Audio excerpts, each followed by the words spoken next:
AAA games are not dying. Let's get that out of the way before somebody opens the comments with quarterly earning reports and starts breathing through their nose. Call of Duty still prints money. GTA 6 is going to release and everybody's suddenly going to call in sick.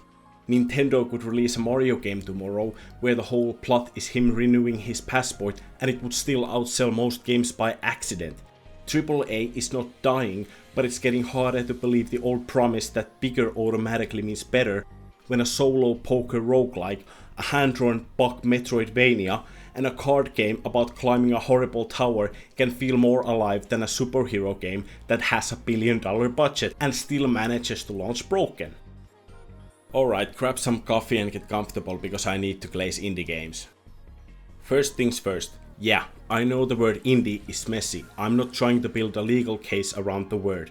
When I say indie games are beating AAA games, I mean smaller games, solo projects, and independent-minded games that feel like they were built around a strong point of view. Basically, games that know what they are. That sounds simple, but a lot of modern AAA games don't have that feeling anymore. And I don't think that is because the people making them are bad at their jobs. These games have insane artists, animators, designers, composers, all of it. But somewhere between the cool idea and the final product, the game gets sanded down until it feels too safe, too familiar, and so desperate to be for everyone that it barely feels like it's for anyone. It feels like a beautiful 5-star meal with absolutely no seasonings.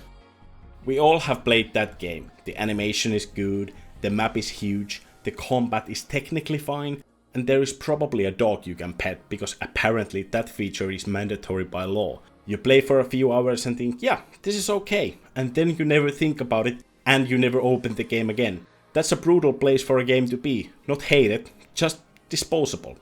Indie games usually cannot survive being disposable. They do not have the marketing budget to bully their way into your attention for 6 months, so they need the idea to hit quickly. Balatro is the cleanest example. On paper, that game sounds like your friend explaining a fever dream.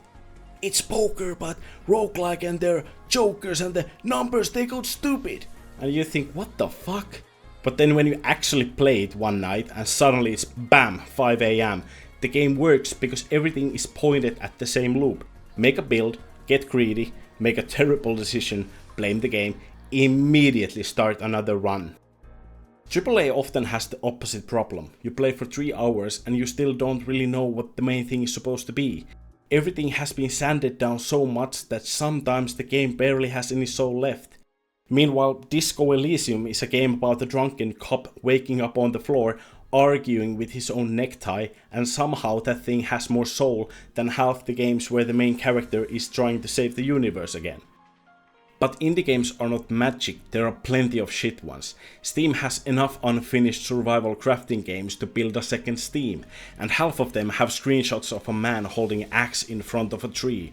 Like, bro, how do you want me to react? Like, oh my god, I have never seen that one done before. There's like 50 of them.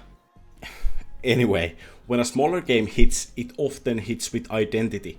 You understand the pitch fast. And even if it's messy, the mess feels attached to a real idea. That matters more than studios want to admit. A rough game with strong hook can stay longer in your head than a polished game that has no real idea. AAA games can still do amazing things that smaller games cannot. I want big games. I want huge set pieces, dense cities, ridiculous production, and world that makes me stop moving just to look around.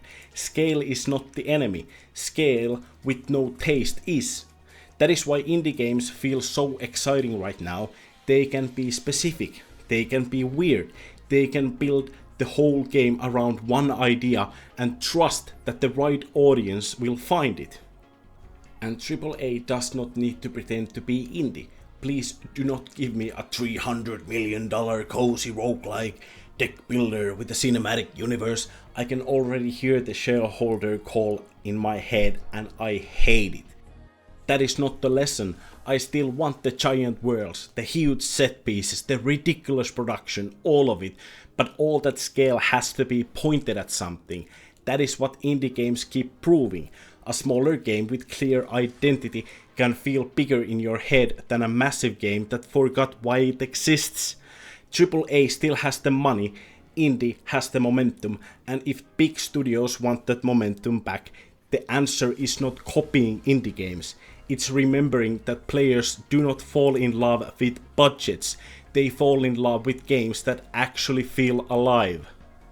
Subscribe and I love you. Bye!